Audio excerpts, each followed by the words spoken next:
सवाल नंबर 1, क्या detergent products के साइड इफेक्ट्स है?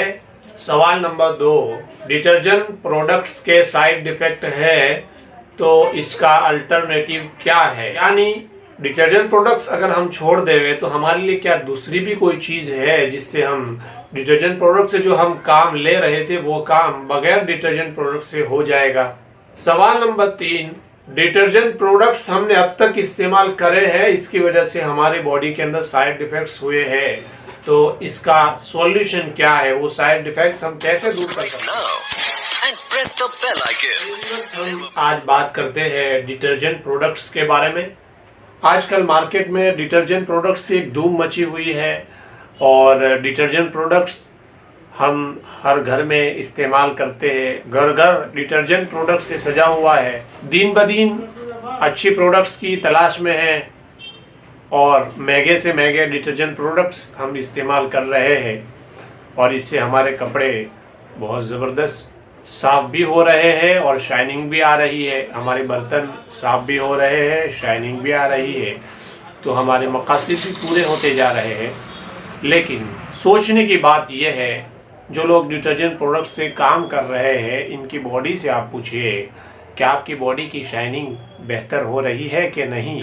इनका जवाब होगा कपड़ों की शाइनिंग तो आ जाती है, बर्तनों की शाइनिंग तो आ जाती है, लेकिन अगर शाइनिंग जाती है तो हमारे हाथ पैर और हमारी बॉडी की शाइनिंग ख़त्म हो जाती है।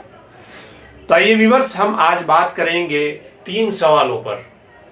सवाल नंबर 1, क्या डिटर्जेंट प्रोडक्ट्स के साइड इफेक्ट्स है?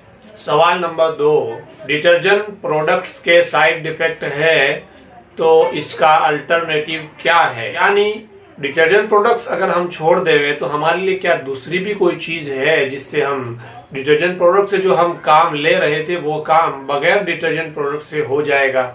सवाल नंबर 3, डिटर्जेंट प्रोडक्ट्स हमने अब तक इस्तेमाल करे हैं, इसकी वजह से हमारे बॉडी के अंदर साइड इफेक्ट्स हुए हैं, तो इसका सॉल्यूशन क्या है? वो साइड इफेक्ट्स हम कैसे दूर कर सकते हैं? ये 3 सवालात बड़े अहम सवालात हैं और हम तरतीबवार इन तीनों सवालों का जवाब देंगे और वो जवाब भी ऐसे होंगे जो हकीकत में जवाब होंगे और आपको तसल्ली होगी। याद रहे कि हम किसी पर्टिकुलर डिटर्जेंट प्रोडक्ट्स के बारे में बात नहीं कर रहे हैं, किसी ब्रांड के बारे में बात नहीं कर रहे हैं।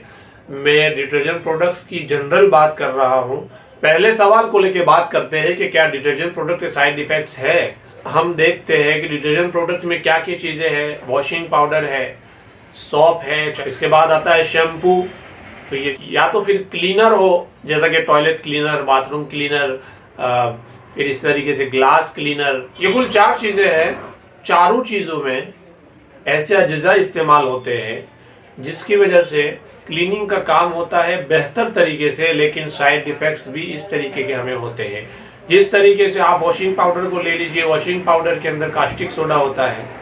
कास्टिक सोडा ये कपड़ों को भी साफ करता है और हमारी बॉडी के अंदर जो ऑयली अज्जा होते हैं इसको भी ख़त्म करता है, यानी बॉडी को ड्राई करता है। जो लोग कपड़े धोते हैं इनको पता है कि इनकी स्किन कैसी हो गई है।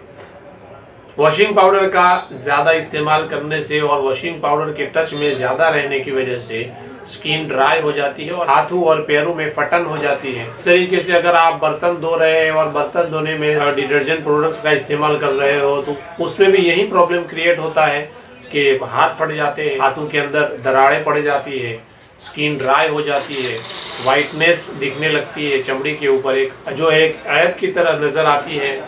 शैम्पू को अगर आप ले लीजिए तो शैम्पू बेस जो बनता है वो एसएलएस से बनता है। मैंने खुद ने कई वक्त तक शैम्पू बनाया है और वो शैम्पू मेरे पास अभी भी पड़ा हुआ है। वो शैम्पू के अंदर सबसे बड़ा जो बेस होता है वो एसएलएस होता है और एसएलएस एक केमिकल्स है और वो ड्राइनेस पैदा करता है। आयुर्वेदिक शैम्पू अगर बोला जाए तो ये बराए नाम आयुर्वेदिक शैम्पू होता है, क्योंकि इसकी जो पूरी बनावट होती है वो पूरी की पूरी केमिकल से होती है। इसमें खाली एक बात की गुंजाइश होती है कि एसएलएस जितना होता है उतना इसके अंदर पानी डलता है। अगर आप आयुर्वेदिक शैम्पू बना रहे हो तो उसमें पानी की जगह आप जड़ी बूटियों का जोशानदा इस्तेमाल कर सकते हो। बाकी उसके अलावा जितने भी केमिकल्स है वो आपको कंपलसरी डालने पड़ेंगे। अगर आप केमिकल्स कंपलसरी नहीं डालेंगे तो आपके शैम्पू का रिजल्ट अमेजिंग नहीं आएगा। इन शैम्पूज का इस्तेमाल लॉन्ग टर्म करने से क्या होता है, स्किन ड्राई हो जाती है, डैंड्रफ हो जाता है और हेयर फॉल की तकलीफ होती है, हेयर फॉल का प्रॉब्लम क्रिएट होता है। इसी तरीके से क्लीनिंग प्रोडक्ट्स और दूसरे जितने भी डिटर्जेंट प्रोडक्ट है उन तमाम की तमाम चीज़ों के अंदर केमिकल यूज़ होता है और केमिकल यूज़ से बहुत बड़ा नुकसान होता है। और दूसरा उसके अंदर आर्टिफिशियल फ्रेग्रेंस होती है जिसकी वजह से बॉडी पर भी इसका असर पड़ता है। तो ये साइड इफ़ेक्ट्स होते हैं इसके। सवाल नंबर 2, डिटर्जेंट प्रोडक्ट्स के अल्टरनेटिव ऑप्शन क्या है। आयुर्वेदा में और नेचुरोपैथ में 4 चीज़ें ऐसी है जो पहले इस्तेमाल होती थी और की जा सकती है। उसमें 4 चीज़ें हैं, अरीठा, मिट्टी, साइट्रिक एसिड और बेकिंग सोडा। 4 चीज़ें ऐसी है जिसके ज़रिए से ये तमाम के तमाम काम किया जा सकता है। आपको बर्तन धोने हैं तो याद होगा, बड़ी बूढ़ी औरतों से आप पूछ लीजिएगा कि पहले डिटर्जेंट प्रोडक्ट्स नहीं थे उस वक्त क्या करते थे। उस वक्त मिट्टी से बर्तन साफ होते थे, चिकनी मिट्टी। गांव के लोग जहां कहीं भी बोरवेल जब बोर करती थी तो उसके अंदर पत्थरों की चट्टानें होती है और वो बोरवेल इसको एकदम डस्टिंग पाउडर बना के बाहर फेंकता है, तो वो लोग उस मिट्टी को ले लेते थे जो पत्थर का चूरा होती थी और उससे बर्तन साफ करते थे। मुल्तानी मिट्टी से भी बर्तन साफ करते हैं, चिकनी मिट्टी से भी बर्तन साफ करते हैं। तो मिट्टी से आप बर्तन साफ कर सकते हो। क्लीनिंग प्रोडक्ट्स की जगह पे किस चीज़ को इस्तेमाल किया जाए। अगर क्लीनिंग प्रोडक्ट्स की जगह पर आपको इस्तेमाल करना है तो 1 लीटर पानी ले लीजिए, 100 ग्राम बेकिंग सोडा ले लीजिए और 50 ग्राम साइट्रिक एसिड। इसको हैवी करना है, 100 ग्राम साइट्रिक एसिड डाल दीजिए। इन 3 चीज़ों को बराबर मिक्स करके आप इसे टॉयलेट साफ करें, बेहतर तरीके से आपका टॉयलेट साफ होगा। आप ग्लास साफ करें, बहुत अच्छी तरीके से ग्लास साफ होंगे। आप किचन साफ करें, बहुत बेहतर तरीके से आपका किचन साफ होगा। क्लीनिंग प्रोडक्ट्स की जगह पे इसका अल्टरनेटिव ऑप्शन ये है। रही बात शैम्पूज और वॉशिंग पाउडर की, आप शैम्पूज की जगह पर अरीठे को 24 घंटे पहले भिगाने के बाद इसका पल्प निकालिए और उस पल्प को बारीक छलनी से छान के जो एकदम बारीक जो पल्प निकलेगा उसके जरिए से आप सर को वॉश कीजिएगा। शैम्पू इसके सामने फीका पड़ जाएगा, शैम्पू का रिजल्ट इसके सामने मांद पड़ जाएगा। तो आप शैम्पू की जगह पर अरीठे का इस्तेमाल कर सकते हो। वॉशिंग पाउडर की जगह पर भी आप अरीठे का पल्प निकालिए 24 घंटे भिगाने के बाद और उस पल्प को एक कॉटन की थैली के अंदर पैक करके आप कपड़ों के अंदर डाल दीजिएगा, तो उसी से कपड़े धुल जाएंगे। मैंने 3 सॉल्यूशन बताए हैं, उसमें से एक सॉल्यूशन मेरे खुद को समझ में नहीं आया, तो आपको कैसे आएगा। बर्तन धोना मिट्टी से, ये तो पॉसिबल है। क्लीन करना बेकिंग सोडा और साइट्रिक एसिड से, ये भी पॉसिबल है और बहुत आसान है।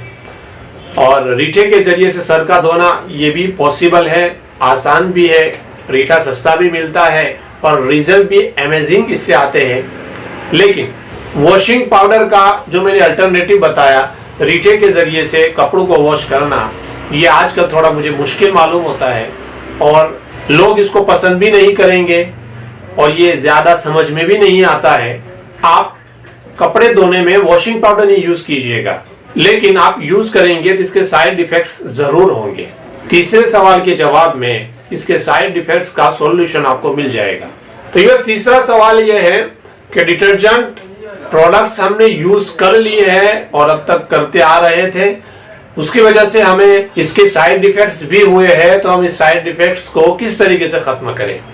तो ये भी बस बहुत आसान है, बल्कि इस ज़माने में और इस एक नए ट्रेंड में नेचुरल चीज़ का इस्तेमाल करना एक ऐप सा बन गया है। और आजकल लोग डिटर्जेंट में अच्छी से अच्छी आइटम्स और महंगी से महंगे प्रोडक्ट इस्तेमाल करना ज़्यादा पसंद करते हैं। अगर आपको मेरे बताए हुए नेचुरल तरीके पसंद नहीं है और आपको डिटर्जेंट चीज़ों का इस्तेमाल करना है, इसको छोड़ना नहीं है, क्योंकि उसमें सफाई ज़्यादा है, इसमें आसानी ज़्यादा है, भले न इसके साइड इफ़ेक्ट्स हो। अगर आप ये मानते हैं तो मैं आपको एक सीधा सा सस्ता सा सॉल्यूशन बता देता हूँ।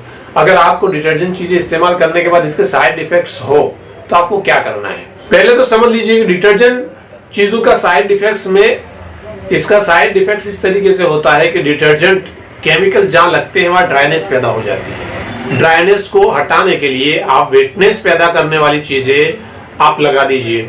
वेटनेस को बढ़ाने वाली सबसे बेहतरीन चीज जो मेरी नजर में है, आप ले लीजिए 100 ml ग्लिसरीन और 15 से 20 ml आलमंड ऑयल। याद रहे, आलमंड ऑयल जो सर में लगाने का होता है वो यूज नहीं करना है। बादाम को पील के जो उसका तेल निकलता है पीवर, इस आलमंड ऑयल का इस्तेमाल करना है। तो दोनों को मिक्स करके आपकी जहां हाथ फट गए हैं और स्किन क्रैक हो गई है, एक अजीब सी वाइटनेस आ रही है आपकी स्किन पे, तो आप वहां अप्लाई कर लीजिएगा। तो ये आपके साइड इफेक्ट्स भी खत्म हो जाएंगे। डिटर्जेंट प्रोडक्ट्स का इस्तेमाल करना भी आपके लिए बहुत आसान हो जाएगा, क्योंकि वो आज वक्त की ज़रूरत है और इसको छोड़ना कोई नहीं चाहता है। तो व्यूअर्स, ले लीजिएगा आप इसका सॉल्यूशन। खाली ग्लिसरीन भी आप इस्तेमाल करेंगे तो भी इससे फायदा होगा। अगर ये भी ना हो तो आप कोकोनट ऑयल को लगा लीजिएगा, इससे भी फायदा होगा। अगर ये भी ना हो तो सरसों का तेल आप लगा लीजिएगा। कोई भी वेटनेस पैदा करने वाली आप चीज अपने हाथों पे और पैरों पे लगाएंगे तो आपको इसके साइड इफेक्ट्स दूर हो जाएंगे। लेकिन व्यूअर्स, एक साइड इफेक्ट्स ऐसा है, जैसा कि आपने वॉशिंग पाउडर से कपड़े धोए, अब वो कपड़ों के अंदर पाउडर रह गया और फिर वो कपड़े आपने पहन लिए, इससे आपको फंगस हुआ, स्किन प्रॉब्लम हुआ, स्किन के अंदर ड्राइनेस पैदा हुई। तो व्यूअर्स, इसका सॉल्यूशन कैसे करेंगे? पूरे बॉडी पे बार बार चीज लगाना ये तो थोड़ा मुश्किल काम है, इसलिए थोड़ी सी एहतियात आप बरतिए। वॉशिंग पाउडर से आप कपड़े धोइए, लेकिन इसको अच्छे से वॉश करिएगा, ताकि पाउडर का जो असर है, केमिकल्स के जो असरात है वो खत्म हो जाए, ताकि आप इस साइड इफेक्ट से बच सकते हो। फिर भी अगर साइड इफेक्ट्स हुआ है तो आप मैंने जो फॉर्मूला बताया उसका इस्तेमाल कर सकते हो। व्यूअर्स, आज के लिए इतना ही बस, और फिर हम एक नए टॉपिक के साथ आपकी मुलाकात करेंगे।